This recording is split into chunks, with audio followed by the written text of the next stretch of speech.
آخری مغل بادشاہ بہادر شاہ ظفر کا وفادار ہاتھی مولا بخش۔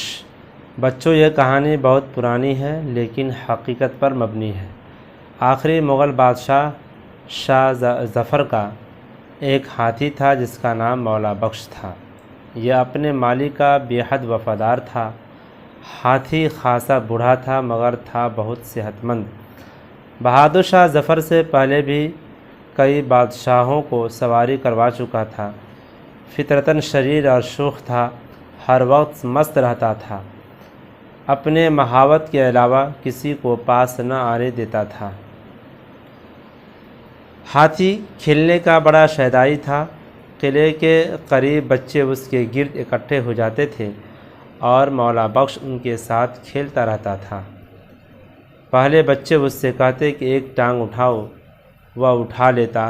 بچے کہتے ایک گھڑی پوری ہونے سے پہلے نہ رکھنا، وہ 1 منٹ تک ایسے ہی رہتا۔ پھر بچے کہتے گھڑی پوری ہوئی تو وہ ٹانگ نیچے رکھ دیتا۔ اس کے بعد وہ مخصوص آواز نکالتا جس کا مطلب ہوتا بچوں اب تمہاری باری ہے۔ بچے اپنی ٹانگ اٹھا لیتے۔ گھڑی پوری ہونے سے پہلے کوئی بچہ ٹانگ نیچے کرنے لگتا تو ہاتھی زور سے سر ہلاتا، یعنی ابھی گھڑی پوری نہیں ہوئی۔ وہ بچوں کے ساتھ بہت خوش رہتا تھا، انہیں اپنی سونڈ سے گنے اٹھا کر دیتا۔ جس دن بچے نہ آتے اتنا شور مچاتا کہ مجبوراً محاوت بچوں کو بلا کر لاتا تھا۔ ویسے تو یہ شوخ ہاتھی تھا لیکن جب بادشاہ کی سواری کا موقع آتا تو بہت مؤدب اور سنجیدہ ہو جاتا۔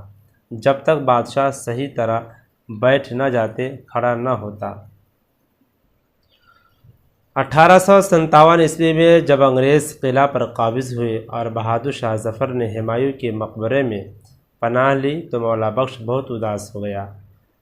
بادشاہ سے بچھڑنے کا اسے اتنا غم ہوا تھا کہ اس نے کھانا پینا چھوڑ دیا۔ قلعے کے نئے انگریز انچارج سانڈرس کو یہ خبر ملی تو اس نے لڈو اور کچوریوں سے بھرے ٹوکری منگوائے اور ہاتھی کے سامنے رکھے۔ ہاتھی نے اپنی سونڈ سے وہ تمام ٹوکری اٹھا کر پھینک دیے۔ سانڈرس کو غصہ آ گیا کہ یہاں تو ہاتھی بھی باغی ہے۔ اس نے ہاتھی کی نیلامی کا حکم دیا۔ ہاتھی کو بازار میں کھڑا کیا گیا مگر کوئی بھی بولی نہیں لگا رہا تھا۔ پھر ایک پنساری نے 250 روپے کی بولی لگائی اور اس کے ہاتھ نیلام کرنے کا فیصلہ ہوا۔ محاوت نے یہ دیکھ کر کہا کہ مولا بخش، ہم دونوں نے بادشاہ کی غلامی کر لی ہے، اب تو تجھے ہلدی بیچنے والے کے دروازے پر جانا پڑے گا۔ یہ سننا تھا کہ ہاتھی دھم سے زمین پر گرا اور مر گیا۔ ہاتھی کی وفاداری کا یہ قصہ بہت انوکھا ہے۔ مولا بخش نے اپنے مالک کے علاوہ کسی کے پاس رہنا پسند نہ کیا اور اس غم نے اس کی جان لے لی۔